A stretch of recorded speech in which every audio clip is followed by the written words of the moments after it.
তেল ছাড়াই মশলা French ফ্রাইয়ের recipe আজকে তোমাদের সাথে শেয়ার করব, যেটা কিন্তু হয়েছিল এয়ার ফ্রায়ারে।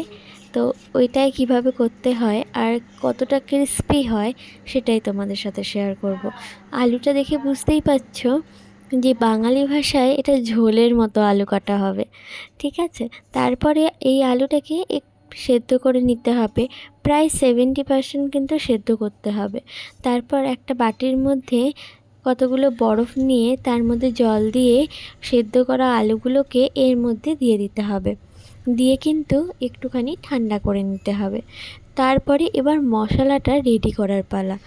মশলাটা যে রেডি হবে সেটাই কিন্তু এটার টেস্টটা আরও বাড়িয়ে দেবে। সামান্য পরিমাণে তেল দিতে হবে, তারপর দিতে হবে কাশ্মীরি লাল লঙ্কার গুঁড়ো, হলুদ গুঁড়ো, জিরে গুঁড়ো, ধনে গুঁড়ো। দেখতেই পাচ্ছ খুবই কিন্তু অল্প পরিমাণে ইউজ করা হয়েছে, আর নুন দিয়ে কিন্তু ভালো করে মশলাটাকে মামুনি প্রথমে মিক্স করে নিয়েছিল। তারপর কিন্তু এই মশলাগুলোর মধ্যে ওই ঠান্ডা করে রাখা আলুগুলোকে দিয়ে দিয়েছিল, দিয়ে কিন্তু খুব ভালো করে আলুগুলোর মধ্যে মশলাটা মাখিয়ে ফেলেছিল। এরপর করার পালা এয়ার ফ্রায়ারে। তো এয়ার ফ্রায়ারের এই বক্সটা মামুনি বার করে নিয়েছিল, দিয়ে এর মধ্যে খুব সুন্দরভাবে আলুগুলোকে কিন্তু সাজিয়ে দিয়েছিল। তোমরা যদি এয়ার ফ্রায়ারের মধ্যে যদি ব্রাশ করে নিতে চাও অয়েল, তাও করতে পারো। আমরা কিন্তু কোনো রকম অয়েল ব্রাশ করিনি।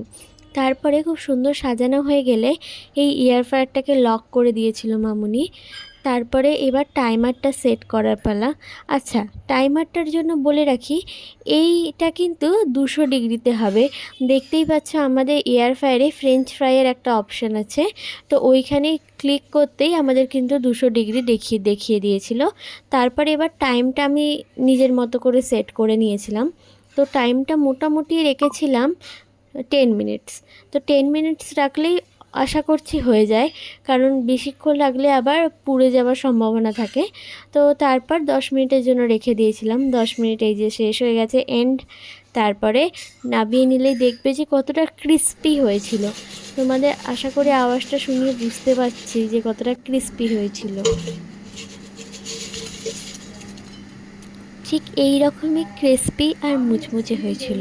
এর সাথে যদি তোমরা মেয়োনিজ দিয়ে খেতে চাও তাও খেতে পারো, সেটাও কিন্তু এটার সাথে খুবই ভালো লাগে।